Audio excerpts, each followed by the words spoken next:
ನಮಸ್ಕಾರ. ಇಂಗ್ಲೆಂಡ್ ವಿರುದ್ಧದ ಎರಡನೇ ಟಿ20 ಪಂದ್ಯಕ್ಕೂ ಮುನ್ನವೇ ಟೀಂ ಇಂಡಿಯಾದಲ್ಲಿ ಆಯಿತು ದೊಡ್ಡ ಬದಲಾವಣೆ. ಟಾಸ್ ಗೆದ್ದ ಟೀಂ ಇಂಡಿಯಾ ಬದಲಾಯಿತು ಭಾರತದ ಪ್ಲೇಯಿಂಗ್ 11. ಹಾಗಾದರೆ ಸುದ್ದಿಯ ಸಂಪೂರ್ಣ ಮಾಹಿತಿ ಏನು? ಅಷ್ಟಕ್ಕೂ ಇಂಗ್ಲೆಂಡ್ ವಿರುದ್ಧದ ಎರಡನೇ ಟಿ20 ಪಂದ್ಯಕ್ಕೆ ಟೀಂ ಇಂಡಿಯಾದ ಹೊಸ ಪ್ಲೇಯಿಂಗ್ 11 ಯಾವ ರೀತಿಯಾಗಿರಲಿದೆ ಮತ್ತು ತಂಡಕ್ಕೆ ರೀ ಎಂಟ್ರಿ ಕೊಟ್ಟಿರುವ ಆ ಇಬ್ಬರು ಸ್ಟಾರ್ ಆಟಗಾರರಾದರೂ ಯಾರ್ಯಾರು, ಹೀಗೆ ಇದರೆಲ್ಲದರ ಬಗ್ಗೆ ಈ ವಿಡಿಯೋದಲ್ಲಿ ತಿಳಿಸ್ಕೊಡ್ತಾ ಹೋಗ್ತೀನಿ. ಆದ್ದರಿಂದ ದಯವಿಟ್ಟು ಈ ವಿಡಿಯೋವನ್ನ ಕೊನೆವರೆಗೂ ನೋಡಿ. ಆದರೆ ಅದಕ್ಕಿಂತಲೂ ಮುನ್ನ ಯಾರನ್ನೂ ನಮ್ಮ ಚಾನೆಲ್ಗೆ ಸಬ್ಸ್ಕ್ರೈಬ್ ಮಾಡಿಲ್ವೋ, ಸೊ ದಯವಿಟ್ಟು ಈ ಕೂಡಲೇ ನಮ್ಮ ಚಾನೆಲ್ಗೊಂದು ಸಬ್ಸ್ಕ್ರೈಬ್ ಮಾಡಿ.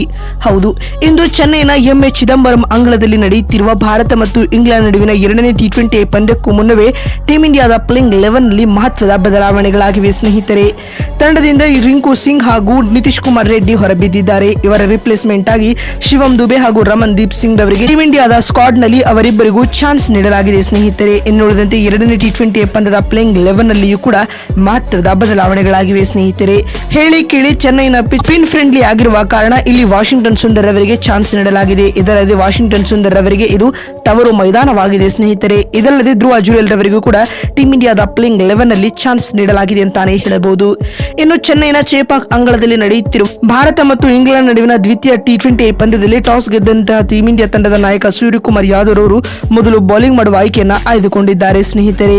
ಇನ್ನುಳಿದಂತೆ ಎರಡನೇ ಟಿ20 ಪಂದ್ಯಕ್ಕೆ ಟೀಂ ಇಂಡಿಯಾದ ಪ್ಲೇಯಿಂಗ್ 11 ಯಾವ ರೀತಿಯಾಗಿರಲಿದೆ ಅಂತ ನೋಡುತ್ತಾ ಬರುವುದಾದರೆ, ಆರಂಭಿಕರಾಗಿ ಸಂಜು ಸ್ಯಾಮ್ಸನ್ ಹಾಗೂ ಅಭಿಷೇಕ್ ಶರ್ಮಾ ಕಣಕ್ಕಿಳಿಯಲಿದ್ದಾರೆ ಮತ್ತು ಮೂರನೇ ಕ್ರಮಾಂಕದಲ್ಲಿ ಸೂರ್ಯಕುಮಾರ್ ಯಾದವ್ ಕಾಣಿಸಿಕೊಂಡರೆ ನಂಬರ್ 4ರ ಸ್ಲಾಟ್ ನಲ್ಲಿ ತಿಲಕ್ ವರ್ಮಾ ಬ್ಯಾಟ್ ಬೀಸಲಿದ್ದಾರೆ. 5ನೇ ಕ್ರಮಾಂಕದಲ್ಲಿ ಹಾರ್ದಿಕ್ ಪಾಂಡ್ಯ ಗುರುತಿಸಿಕೊಂಡರೆ 6ನೇ ಸ್ಲಾಟ್ ನಲ್ಲಿ ಧ್ರುವ ಜುರೇಲ್ ಆಡಲಿದ್ದಾರೆ. 7ನೇ ಕ್ರಮಾಂಕದಲ್ಲಿ ವಾಷಿಂಗ್ಟನ್ ಸುಂದರ್ ಅವರಿಗೆ ಅವಕಾಶ ಕಲ್ಪಿಸಲಾಗಿದೆ. ಇನ್ನು 8ನೇ ಸ್ಲಾಟ್ ನಲ್ಲಿ ಆಸ್ ಎ ವೈಸ್ ಕ್ಯಾಪ್ಟನ್ ಆಗಿ ಅಕ್ಷರ್ ಪಟೇಲ್ ಆಡಿದರೆ 9ನೇ ಕ್ರಮಾಂಕದಲ್ಲಿ ರವಿ ಬಿಷ್ಣೋಯಿ ಆಡಲಿದ್ದಾರೆ. ಇನ್ನು 10ನೇ ಕ್ರಮಾಂಕದಲ್ಲಿ ಹರ್ಷದೀಪ್ ಸಿಂಗ್ ಗುರುತಿಸಿಕೊಂಡರೆ 11ನೇ ಹಾಗೂ ಅಂತಿಮ ಕ್ರಮಾಂಕದಲ್ಲಿ ವರುಣ್ ಚಕ್ರವರ್ತಿ ಅವರು ಟೀಂ ಇಂಡಿಯಾದ ಪ್ಲೇಯಿಂಗ್ 11 ನ ಭಾಗವಾಗಲಿದ್ದಾರೆ ಸ್ನೇಹಿತರೆ.